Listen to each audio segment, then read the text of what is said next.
शायद चाहते ये हैं कि हिंदुओं के नाम पे हिंदुओं को भड़का के, मुसलमान का डर दिखा के, किसी और का डर दिखा के सिर्फ अपनी वोट की राजनीति कर सके। बड़े बड़े लोग वहाँ पर शामिल हो रहे हैं उस यात्रा में, एमपी के सीएम शामिल हो रहे हैं, तमाम जो है बॉलीवुड के लोग उसमें शामिल हो रहे हैं, तो बड़ा मैसेज तो जा रहा है ना देश भर में।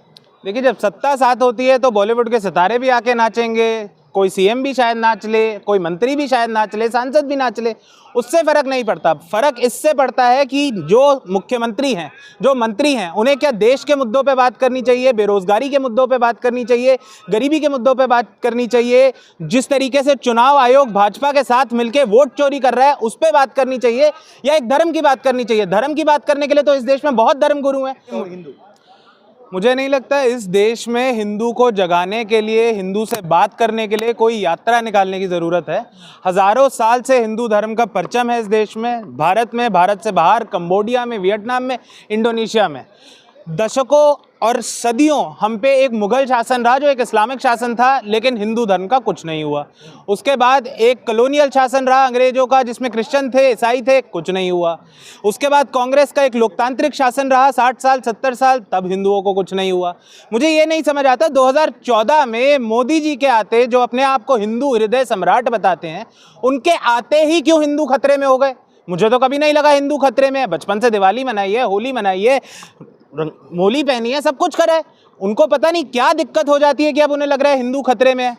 शायद चाहते ये हैं कि हिंदुओं के नाम पे हिंदुओं को भड़का के, मुसलमान का डर दिखा के, किसी और का डर दिखा के सिर्फ अपनी वोट की राजनीति कर सके। बड़े बड़े लोग वहाँ पर शामिल हो रहे हैं उस यात्रा में, एमपी के सीएम शामिल हो रहे हैं, तमाम जो है बॉलीवुड के लोग उसमें शामिल हो रहे हैं, तो बड़ा मैसेज तो जा रहा है ना देश भर में। देखिए, जब सत्ता साथ होती है तो बॉलीवुड के सितारे भी आके नाचेंगे, कोई सीएम भी शायद नाच ले, कोई मंत्री भी शायद नाच ले, सांसद भी नाच ले, उससे फ़र्क नहीं पड़ता। फ़र्क इससे पड़ता है कि जो मुख्यमंत्री हैं, जो मंत्री हैं, उन्हें क्या देश के मुद्दों पे बात करनी चाहिए, बेरोज़गारी के मुद्दों पे बात करनी चाहिए, गरीबी के मुद्दों पे बात करनी चाहिए, जिस तरीके से चुनाव आयोग भाजपा के साथ मिलकर वोट चोरी कर रहा है उस पर बात करनी चाहिए, या एक धर्म की बात करनी चाहिए। धर्म की बात करने के लिए तो इस देश में बहुत धर्मगुरु हैं। 4 शंकराचार्य हैं, वो 4 शंकराचार्य तो भाजपा को समर्थन दे नहीं रहे, तो कहीं कहीं से कभी कोई एक गुरु पकड़ लेते हैं, उसका समर्थन लेंगे, कोई और गुरु पकड़ लेंगे, उसका समर्थन लेंगे। लेकिन जनता ये समझती है, हिंदू ये समझते हैं। जात पात की करो विदाई, हिंदू हिंदू भाई भाई देखिए। तो हिंदू तो सारे भाई हैं।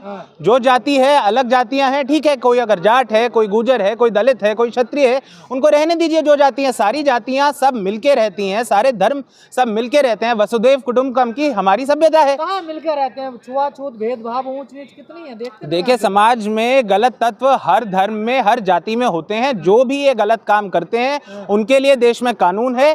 भाजपा के इतने राज्यों में शासन है, वो कानून का राज चलाएं। पे टिका हो, उसका क्या होगा? जो धर्म ही असमानता पे टिका हो।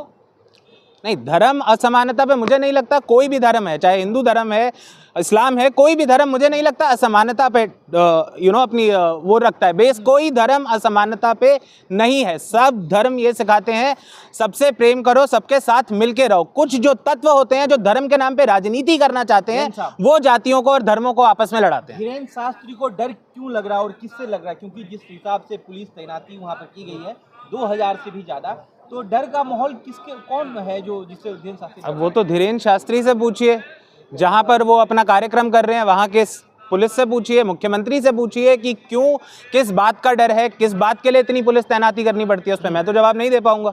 तो क्या हिंदू जागे, वो सोए हुए हैं जो जगाने की कोशिश कर रहे हैं? भाजपा को लगता होगा हिंदू सोए हुए हैं, मुझे तो नहीं लगता। दिवाली इतने हर्षोल्लास से मनती है, छठी मैया की पूजा इतने अच्छे से होती है, होली बनाई जाती है, राखी बनाई जाती है, जन्माष्टमी बनाई जाती है, मुझे तो कभी नहीं लगा हिंदू सो रहा है। भारत का संविधान तो धर्मनिरपेक्ष है ना। देखिए, बिल्कुल धर्मनिरपेक्ष, तो ये हिंदू राष्ट्र की मांग की, हिंदू राष्ट्र की मांग उन्हें इसलिए करनी है क्योंकि बात यह है, भाजपा की और आरएसएस की जो राजनीति है उसका बेस है मुसलमान से नफरत। इसलिए हिंदू राष्ट्र की बात करनी है। हिंदुओं का कोई भलाई की उन्हें मतलब नहीं है। वाराणसी में कहते हैं हमने कॉरिडोर बना दिया, उस कॉरिडोर को बनाते हुए कितने प्राचीन मंदिरों को तोड़ा गया। जैन धर्म के मंदिरों पे किस तरीके से तोड़ रहे हैं, दिल्ली में तोड़ा गया, बम्बई में तोड़ा गया, महाराष्ट्र में तोड़ा गया, इतनी सारी जगह जैन धर्म के मंदिरों पे प्रहार हो रहा है, हिंदू धर्म के मंदिरों पे प्रहार हो रहा है। तीर्थ स्थल, जो धार्मिक स्थल हैं, जो हमारी आस्था का प्रकोप हैं, उन पे क्या करा जा रहा है? उनको हम टूरिस्ट स्पॉट बना देते हैं। अदानी जी आके एयरपोर्ट बना लेंगे, अंबानी जी आके खाना बेच लेंगे, तेल बेच लेंगे, सड़क बना देते हैं, गुजरात के कॉन्ट्रैक्टर बना लेंगे। इन्हें धर्म का धंधा करना है। तो क्या गैर कानूनी है यात्रा? नहीं, गैर कानूनी बिल्कुल नहीं है। जिसको जो यात्रा निकालनी है निकालिए। मैं किसी के विरोध में नहीं हूँ।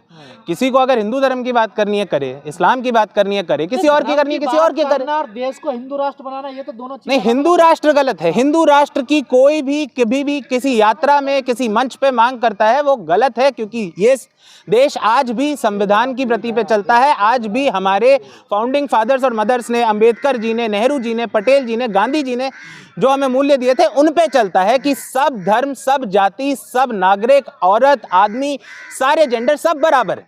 विश्वास नहीं है क्या जो मौजूदा व्यवस्था? आप ये उनसे पूछिए ना, मैं धीरेन्द्र शास्त्री का प्रवक्ता तो नहीं हूँ। अगर वो, आपको क्या लगता है, आपका विचार में देखिए, क्या कोई भी अगर ये मांग करेगा कि हिंदू राष्ट्र बनाना है, वो मांग गैर संवैधानिक है, गैर कानूनी है, उसका समर्थन नहीं करना चाहिए, उसकी कड़ी निंदा और उसका कड़ा विरोध करना चाहिए। लेकिन वो ये मांग क्यों कर रहे हैं, किससे कर रहे हैं, वो उसका जवाब वही कई दे। लोग क्या कह रहे हैं, इस यात्रा का प्रभाव बिहार में पड़ा है, देखिए तभी बहुमत इतना बड़े पैमाने पे मिला। देखिए, बिहार में सबसे बड़ा प्रभाव जो पड़ा है वो पड़ा है चुनाव आयोग का, जिसको कई लोग आजकल कहते हैं election committee of the BJP.